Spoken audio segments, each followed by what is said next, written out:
Audio Jungle. Kemudian yang terakhir, dan saya mohon nanti diskusinya tentang kitab ini, al-ghulu wa takfir. Di mana-mana itu yang namanya nabi itu ya orang kafir dijadikan sebagai muslim, orang baik juga gitu. Di mana-mana orang baik inginnya yang fasik jadi soleh, yang soleh bodoh menjadi soleh pinter, yang setengah pinter menjadi pinter banget, syukur-syukur jadi wali. Nah, logika-logika itu harus permanen. Di mana-mana ya inginnya kita itu ya yang enggak baik dijadikan baik. Ini bukan kebalik, yang sudah baik dikafirkan, yang sudah anggota dikeluarkan. Itu aja secara organisasi masalah kan. Jadi takfir itu sebenarnya tidak usah dalil sudah jelas, masa yang sudah masuk dikeluarin. Yang di luar saja difasilitasi kulil ladzina kafaru iyantahu yughfar lahum ma qad salaf. Kalau kamu mau masuk Islam, fasilitasnya itu yughfar lahum ma qad salaf. Masalah-masalah kamu, dosa-dosa kamu akan diampuni. Jadi tahu-tahu orang yang min ahli la ilaha illallah karena kesalahan tertentu, entah pegang patok kuburan, entah apalah peringatan sesajen langsung dikafirkan. Ini kan jadi aneh. Padahal acaranya tahlilan. Menjadi aneh karena satu kalimat sing dakhala bihal kafiru al-islam, satu kalimat yang menjadikan orang kafir menjadi Islam. Kemudian dengan kalimat yang sama orang Islam hanya menjadi kafir hanya karena pegang patok kuburan atau karena acara-acara tahlilan yang dianggap khurafat. Ini kan jadi aneh, dengan kalimat yang sama, yang satu berstatus mengislamkan, yang satu berstatus mengkafirkan. Nah, sering mendengar gini insya Allah menjadi luar biasa. Masyhur itu dicerita di Bukhari, dan saya senang cerita itu. Ada orang syaribul khamri, mulai dulu memang muhibbinnya Kiai itu ya macam-macam. Dia itu syaribul khamri, tapi kalau nggak di masjid nggak senang. Dia sukanya di dekat-dekat masjid, karena dia nggak mau jauh dari tempat orang soleh. Sehingga ketika dikhat oleh Nabi karena keseringan minum sampai wakana yulaqabu himaron, di Bukhari disebut orang itu panggilannya himar. Tapi ketika sahabat mulai melaknati dia, kata Nabi la tal'anuhu fa innahu yuhibbullaha wa rasulah. Kamu jangan melaknati pemuda itu, bagaimanapun dia senang Allah dan Rasul.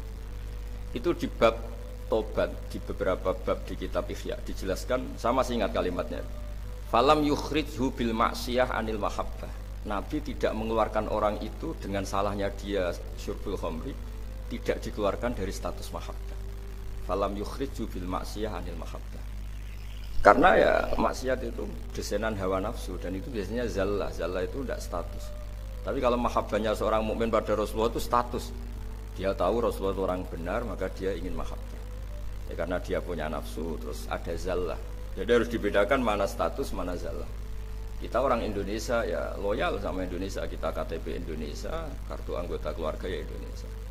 Tapi jangan juga kalau zallah langsung tidak menjadi warga Indonesia. Kalau ada sanksi ya sanksi aja, tapi jangan sanksi tidak berstatus Indonesia. Sama mukmin juga gitu, kalau salah ya salah saja. Tapi jangan terus berstatus tidak mukmin dan seterusnya dan seterusnya. Nah, saya mohon logika-logika ini permanen, kemudian kita punya hujjah riwayah, punya hujjah sanad yang ditulis Habib Abdul Bahru. Karena barokahnya hujjah itu kita bisa menjelaskan kepada umat gampangnya berislam, gampangnya jadi orang baik. Saya berkali-kali cerita jadi orang baik itu gampang. Apalagi kita ini alhamdulillah senang makan, senang tidur, senang guyon, senang. Ya kalau kita jadi orang baik itu kan gampang. Artinya gampang gimana?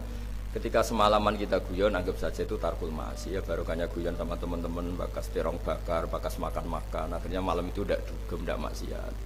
Barokahnya tidur semalaman, ya barokahnya tarkul ma'asi kuliah, juga gitu. Kalau kamu jadi Islam ekstrim kan, santri kok tidur semalaman, kapan belajarnya?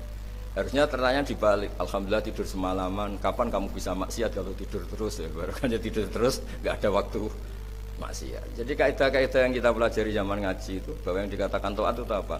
Imtitsalul awamir wa istinabun nawahi, ya sudah. Barokahnya tidur itu istinabun nawahi, nawahi kuliah bahkan karena tidur tadi. Nah, barokahnya cara pandang yang mudah, sederhana, itmamin mubakhin ila wa tahaqqaqu bihi tarku haramim ma. Fa yalzamu minas sukun tarkul qatli wa minas sukut tarkul qadzaf. Itu ada di kitab Lughul Usul. Orang itu kalau melakukan mubah, pasti saat melakukan mubah itu ada tarkul haram, tarku haram mimma, akan meninggalkan haram apa saja. Makanya perilaku kiai-kiai ya gejol-gejolkan, santri ya gejol-gejolkan. Itu bukan nilai gejol-gejolkannya, tapi istilzat bil mubahat, nyaman dengan hal-hal yang dibolehkan Allah. Dan konsekuensi dari itu saat itu juga pasti tarkul ma'asi. Nah berkahnya berpikir seperti ini jadi enak. Nabi juga sering ketemu anak-anak tanya, ya Umar mafa'alan Nuhair, kabar burung kamu gimana? Hal-hal seperti itu bercengkrama tapi menjadi suasana itu nyaman. Nabi ketika ditanya ayu islami khairun ya Rasulullah it'amut ta'am. Islam itu soal mangan-mangan asik gitu ya sudah. Islam itu tabassum, Islam itu talqatu wajhin ceria. Jadi dengan tahu kalau itu semuanya adalah tuntunan Islam, kan termasuk wa fi buti ahadikum shadaqah, Islam itu ya kumpul sama istri gitu. Ya sudah, itu kan hal-hal keseharian yang dibutuhkan manusia dan oleh Islam dilegalkan, didukung, dan saat yang bersamaan dijamin ada ridha Allah karena di situ ada tarkul ma'asi, ada tarkul munkar. Ya saya kira demikian, mungkin antum alamu tentang naskah-naskah beliau. Saya hanya tahu ti'a ya, hanya memberi dasar bahwa ini sudah benar, naskah-naskah ini saya belajar khatam alhamdulillah. Dan saya tidak ada yang janggal sama sekali karena tadi ciri utama kebenaran itu labanan khalisan sa'ihul syarifin. Assalamualaikum warahmatullahi wabarakatuh.